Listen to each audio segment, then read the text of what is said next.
Il faut dire que, surtout en Afrique, la discrimination à l'endroit des personnes handicapées, elle est liée à un certain nombre de croyances, des croyances traditionnelles, et même le regard d'autrui est conditionné par toutes ces croyances. Le Gabon est une sorte de mosaïque ethnique, et chaque ethnie a son interprétation de la chose handicap.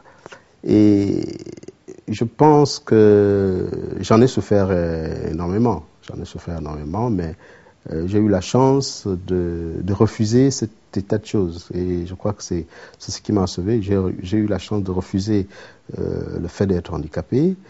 Je me rappelle, surtout au niveau de l'université, j'ai dû choisir des filières que je ne souhaitais pas, tout simplement parce que le bâtiment n'était pas accessible. J'ai dû choisir le fait de ne pas rester au campus universitaire parce que les bâtiments qui donnaient accès aux chambres n'étaient pas accessibles. Il y avait des escaliers, il fallait et pas d'ascenseur, il fallait aller à quatre pattes dans les chambres du campus. Et moi, je ne pouvais pas accepter cette situation qui me réduisait davantage.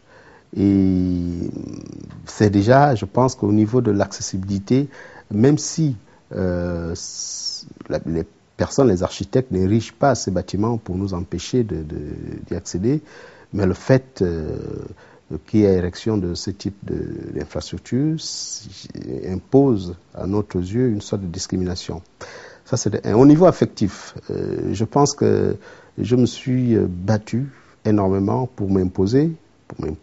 Et je suis parti du principe que, étant un être humain doté de toutes ses facultés, j'étais en mesure de jouir de ma vie sentimentale comme n'importe quelle personne.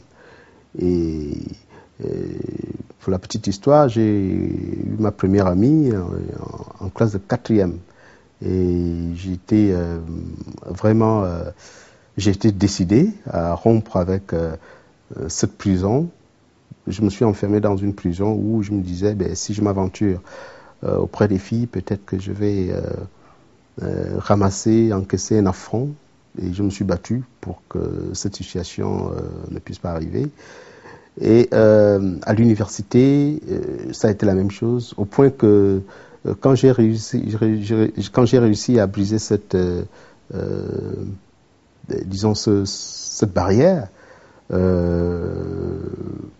je ne vois plus mon handicap, je ne le vois plus. Par contre, c'est quand je suis arrivé dans un milieu professionnel que parfois, le fait d'être handicapé, j'en ai souffert. Parce que je me rappelle, lors de mon séjour au Centre culturel français, un édifice public par excellence, mon bureau a été aménagé au premier étage d'un immeuble sans ascenseur. Et pendant 6 ans, un ami, un employé du Centre culturel français, m'aidait à monter et à descendre. Et les autorités de cet édifice n'avaient jamais pensé à descendre mon bureau au rez-de-chaussée. C'est ce qui a fait en sorte qu'au bout de 6 ans, j'ai démissionné et j'ai exigé qu'on me paye les droits, tout simplement parce que je ne pouvais pas supporter cette situation.